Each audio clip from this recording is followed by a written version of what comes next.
Hey guys, welcome back to my another video. मैं आज देखने वाला दुनिया का सबसे लंबा सांप और सबसे मोटा सांप।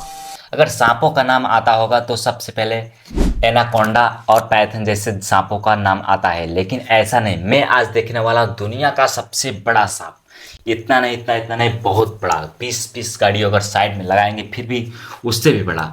इस वीडियो का क्रेडिट जाता है बिल्ड ग्रेविटी को। Let's go. जब भी दुनिया के सबसे बड़े सांपों का जिक्र आता है तो दिमाग में एनाकोंडा और पाइथन जैसे विशालकाय अजगरों की इमेज उभरती है। मगर यदि मैं आपसे कहूं कि सदियों पहले ये धरती एक ऐसे भारी और भीमकाय सांप की साक्षी रह चुकी है जिसके आगे ये एनाकोंडा और पाइथन तो दूध पीते बच्चे हैं। एक ऐसा सांप जो धरती पर रहकर अपने फन से बादल छू सकता हो, तो आप क्या कहेंगे? जी हाँ, मैं बात कर रहा हूँ टाइटैनोबोआ नाम के महाविनाशक सांप। डेंजर है भाई। आज के इस वीडियो में इस सांप के अस्तित्व की पड़ताल करने वाले हैं। साथ ही इससे जुड़े कुछ बहुत ही रोमांचक फैक्ट्स पर भी रोशनी डालेंगे। आप बस वीडियो को छोड़कर कहीं जाइएगा नहीं। ये वीडियो आपके रोंगटे खड़े कर देने के लिए तैयार है। टाइटैनोबोआ स्नेक। आज से करीब 6 करोड़ 50 लाख साल पहले जब डायनासोर्स का खात्मा हुआ तो धरती पर एपेक्स प्रेडेटर्स की जगह खाली हो गई। फूड चेन की टॉप स्पेस को फुलफिल करने के लिए किसी को तो आगे आना ही था। ऐसे में मोर्चा संभाला मैमल्स और रेप्टाइल्स ने। डायनासोर्स के विनाश के बाद जो जीव बच गए थे उनके पास बढ़िया मौका था फलने, फूलने और विकसित होने का। यही वो समय था जब दुनिया के सबसे खतरनाक रेप्टाइल टाइटैनोबोआ स्नेक अस्तित्व में आए। टाइटैनोबोआ गैरेंगुटान। भाई कितना डेंजर सांप लग रहा है, जैसे कि अभी निगल लेगा। 1-2 आदमी तो निकल जाएगा, ऐसा दिखता है भाई। प्री हिस्टोरिक स्नेक था जो सांपों की बोआ फैमिली से बिलोंग करता था। बोआ फैमिली में वो सांप आते हैं जो साइज में बहुत ज्यादा बड़े और बिना जहर वाले होते हैं। मेनली बोआ फैमिली के सांप अमेरिकन कॉन्टिनेंट में पाए जाते हैं। यानी सांप को आज के जमाने के बोआ कंस्ट्रिक्टर और एनाकोंडा का पूर्वज माना जा सकता है। ये सांप अपने समय का बहुत ही खूंखार और जानलेवा शिकारी माना जाता था जिसकी दहशत पूरी धरती पर थी। Time period when they used to live on earth। जैसे कि हमने बात की, इन सांपों का उदय डायनासोर्स के बाद हुआ, यानी डायनासोर्स के साथ इनका कोई संबंध नहीं रहा।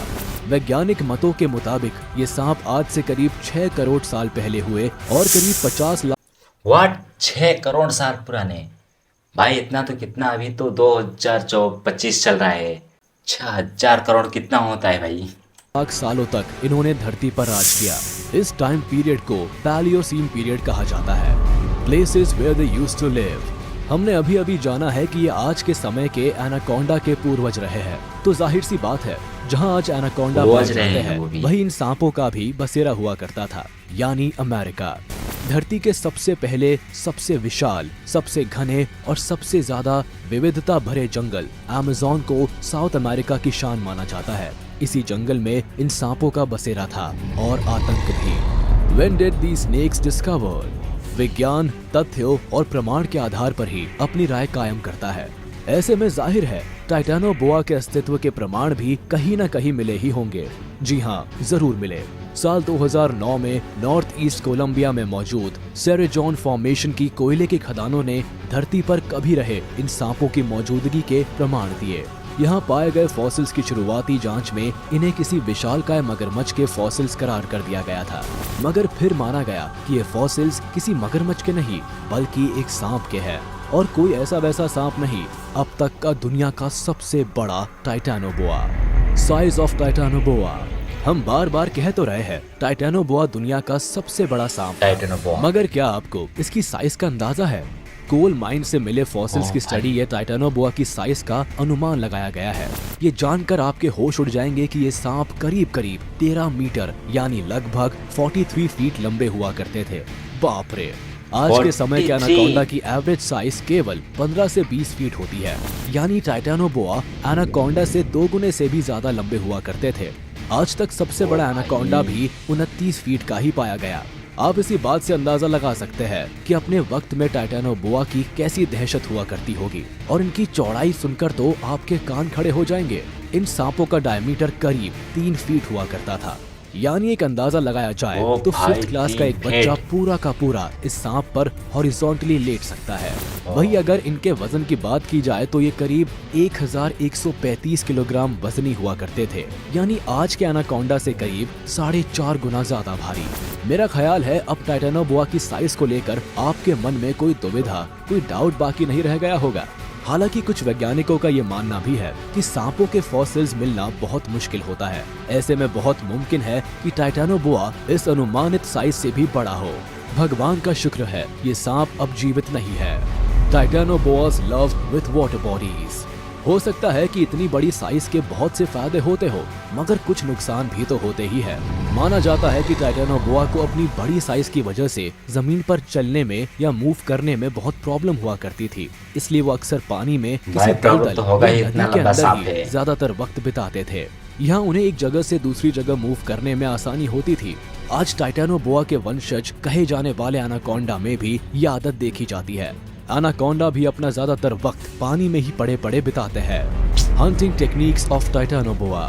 ये एनाकोंडा और बोआ कंस्ट्रिक्टर्स की तरह ही बगैर जहर वाले सांप थे, इसलिए इनकी हंटिंग टेक्निक्स भी इन सांपों से बहुत हद तक मिलती जुलती थी। ये सांप पानी में या पेड़ पौधों के बीच खुद को छिपा लेते थे ताकि इनका शिकार इन्हें देख ना सके, और फिर मौका मिलते ही ये अपने शिकार पर झपट पड़ते थे। इस झपट्टे में इनका विशालकाय जबड़ा और पिछले दांत बड़े कारगर होते थे। शिकार को पकड़ने के बाद ये उसके चारों तरफ पूरी तरह से लिपट जाते थे और उसे पूरी ताकत से दबा देते थे। ये दबाव लगभग 400 psi के आसपास होता था। इतना प्रेशर किसी भी जानवर की हड्डी का पाउडर बनाने के लिए काफी है। क्रशिंग की इस प्रोसेस को कंस्ट्रिक्शन कहा जाता है। ये सांप कंस्ट्रिक्शन की इस प्रोसेस को तब तक जारी रखते हैं जब तक कि शिकार की दम घुटने से या हार्ट बीट रुकने की वजह से मौत ना हो जाए। जब शिकार सांस लेना बंद कर देता था तो ये अपना बड़ा सा जबड़ा खोलकर उसे साबुत यानी पूरा का पूरा निगल जाते थे।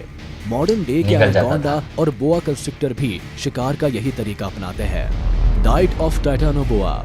जितना बड़ा इस सांप का आकार है उस हिसाब से जाहिर है इसकी डाइट भी बहुत ज्यादा होती थी। जैसा कि हमने बात की, ये ज्यादातर वक्त पानी में ही बिताते थे। ऐसे में इनके शिकार भी मेनली मरीन क्रिएचर्स ही हुआ करते थे। बड़ी मछलियाँ, रेप्टाइल्स और क्रोकोडाइलोमॉर्फा जैसे जीव इनके शिकार की लिस्ट में शामिल रहते थे। क्रोकोडाइलोमॉर्फा उस वक्त के बहुत बड़े बड़े क्रोकोडाइल हुआ करते थे, जो आज के क्रोकोडाइल्स की तुलना में कई गुना बड़े थे। How did Titanoboa grow so big? जैसा कि हम जानते हैं कि रेप्टाइल्स कोल्ड ब्लडेड क्रिएचर्स होते हैं। टाइटेनोबोआ भी इनसे अलग नहीं थे, और आज के मौजूद कोल्ड ब्लडेड क्रिएचर्स के बारे में स्टडी करने पर पता चलता है कि ऐसे क्रिएचर्स की साइज और एक्टिविटी उनके माहौल के टेम्परेचर पर डिपेंड